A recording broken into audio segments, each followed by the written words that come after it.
Hey guys, welcome back to my channel, to my office, place where the magic happens. Got some items that have sold over the weekend, but it's pretty depressing. And and the slow sales is kind of what is going to lead me into the topic of today's conversation. I don't really know how else to say this, and I've given this a lot of thought, and I don't really like to put out like a conspiracy theory or a hypothesis like this, but I'm trying to figure out, what am I doing wrong? Because I've been selling for 12 years. I have a good idea of what sells based on my historical precedents. I'm pretty good at what I do, and things are just not moving.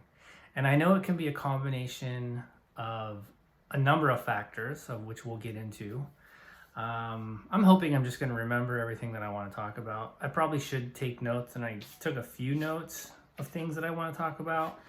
But let's get into some things that sold. Let's get into some good news before I get into kind of like what I think is, or what I consider the bad news of the reality of our eBay situation as resellers right now. A Batman book. This sold for... Did I not bring it? This sold for 12 bucks. I think we're just going to go for memory. Yeah, this sold for $12 plus shipping. This next one is probably my worst sale that I've had in a long time. This comic sold for $2.83. And I wasn't even able to upsell him on anything. It was, I think I had $5 shipping, so he's like all in for $8. It's not going to cost me that much to ship, so I guess I did make a little bit more. I don't even know why somebody would buy this particular comic. I don't even remember buying it. It must have been in a lot that I had purchased. One of the esoteric books I basically listed and it sold within a day. The True and Invisible Rosicrucian Order hardback sold for $23. I sent an offer, he countered, pretty much had to accept. I'm not into any of those books for an incredibly large amount of money. Basically, I've already made my money from everything that I got from book-wise from that particular estate sale. I'm not going to take this out. This is a poster. It's Gladiator. It's basically his standard standing there over a bunch of bodies in the Colosseum with his armor and his sword. That sold for $20. I accepted an offer on that. I think it's in pretty rough shape. Glad to see it go. Another comic sold for $10. This is in a really high grade condition. I probably accepted a little lower of an offer than I should. It's actually more considered a fanzine because it's not like a comic would be. You see how this takes up the whole size of the backer board that's in there. So this is just a small thing. I actually remember buying probably like 6 or 7 of these things for $2 each. Not a great sale. I'm not really that impressed with that either. But it's not that I'm accepting anything, but like I'm accepting anything based on my knowledge of what I paid for it, and if I'm making money on it, then let's get some flow going.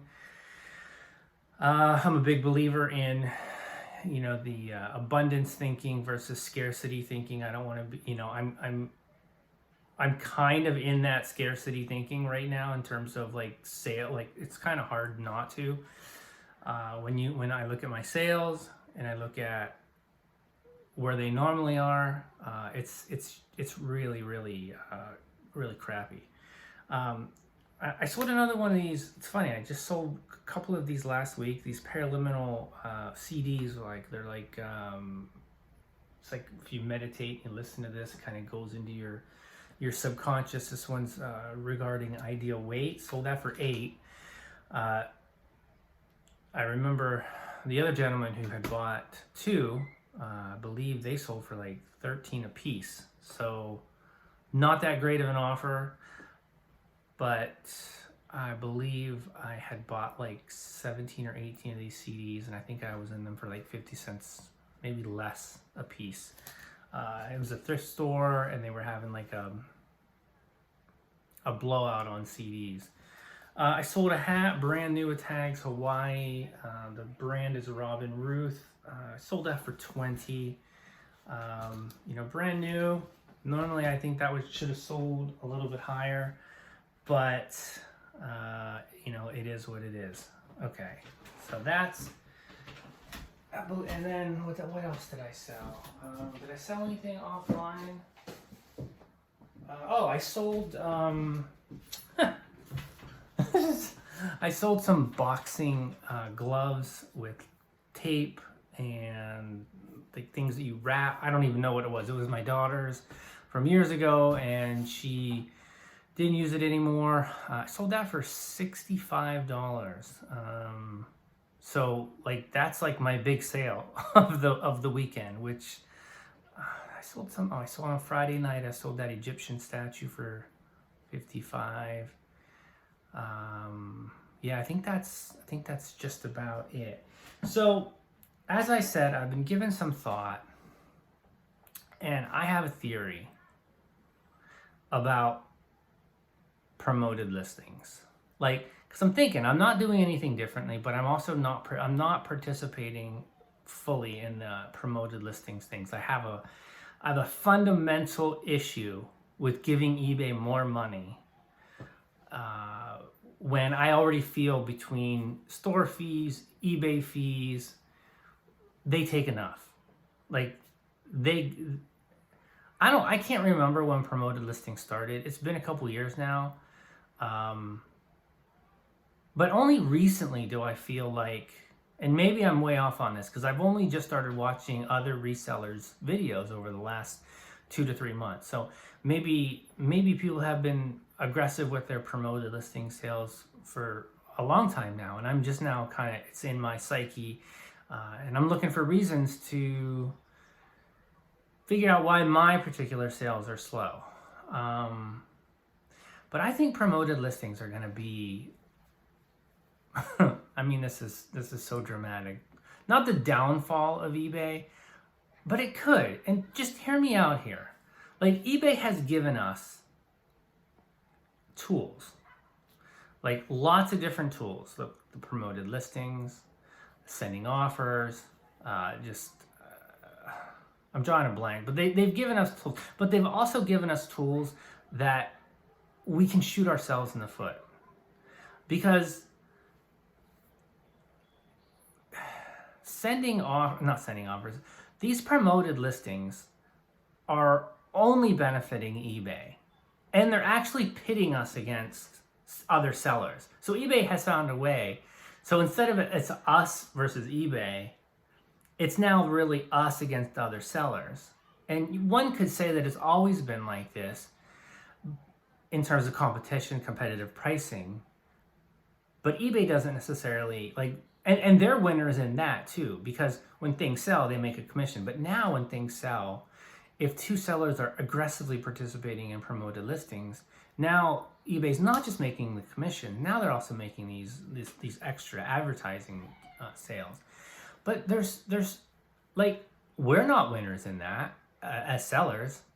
And buyers kind of aren't winners of that either, because I'm sure there's some people who price their stuff up knowing that they're gonna run promoted listings. I don't do that. I probably should do that, but I don't know. I don't know. That's too much work, and I don't actually think that's necessarily right. But I feel like sellers lose with promoted listings. I feel like buyers lose with promoted listings. From the example that I just said, and I feel like eBay is the big winner when it comes to the promoted listings, when it comes to squeezing sellers out of every nickel and dime that they can get. When was the last time that eBay did something, made an improvement in their website? When was the last time that it's been wow, this is so good? Like maybe international shipping, not in its current form, maybe that could be a game changer for some. I know there were a lot of problems. I feel like like I ended up opting out. There are things about it that I just don't like, but there are also things about it that I do like. But I also felt like it was hiding listings and it was like messing with traffic. And I mean, I don't know. And maybe I'll rejoin it. I don't know yet. I haven't decided. I'm very slow. Well, sometimes I'm very slow to adopt new things.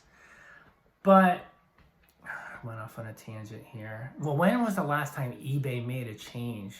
And it was like from a seller standpoint, it's like, oh my goodness, finally they get it. No. Every change they seem to make 100% benefits eBay or doesn't really help us. It's frustrating. So with the promoted listings, like they're giving sellers tools that can actually like hurt themselves in the long run, because people will just keep upping how much they're offering or they're running their promoted listings to try to outbid their competition.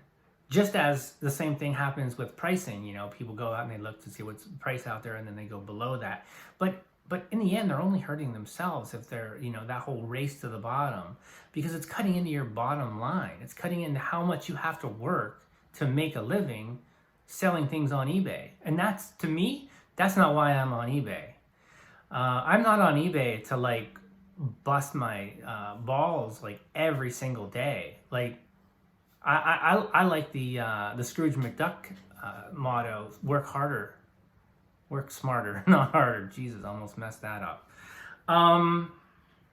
Because think about it, as sellers, you see all these videos of like these amazing finds. You buy something for $1, you sell it for $250. Buy something for $5, it's worth $500. There's so much glorification and dramatization of what we do, but there's so many hidden costs that sellers absorb that nobody speaks about. For example, bad buys. How many bad buys have you had? Have you looked at, you see something wherever you store your stuff and you're like, man, why did I ever buy that?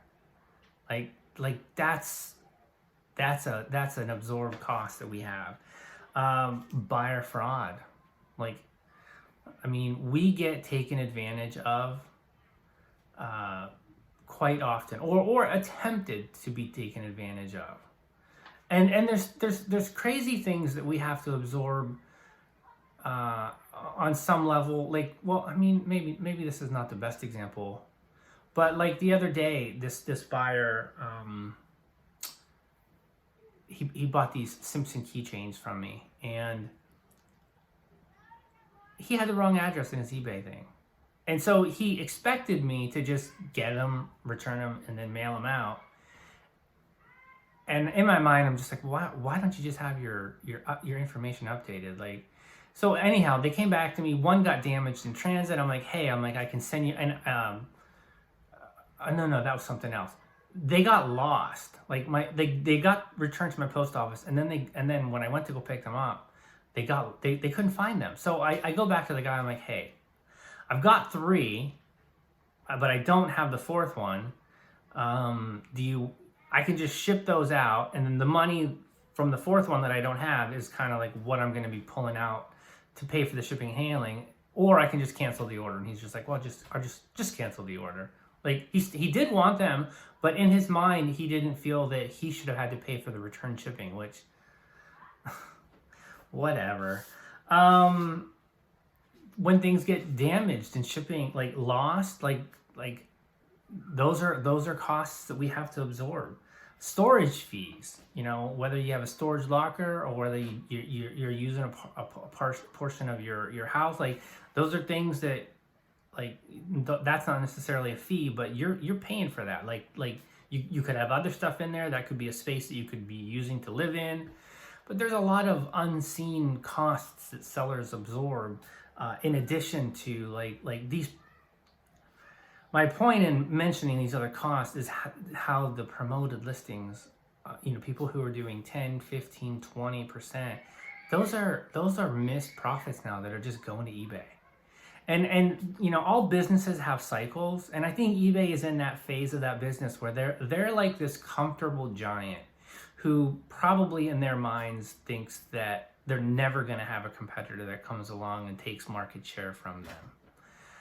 So they're not like necessarily like going out there to try to make changes for the betterment of the sellers.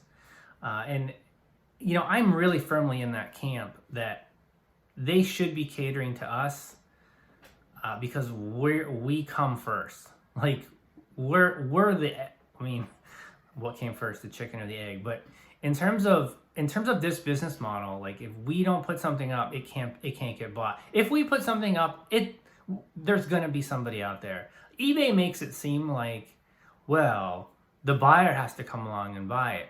True, the buyer is gonna come along. Like it's not a question of if or maybe. They're gonna come because this is what people do in society. They consume.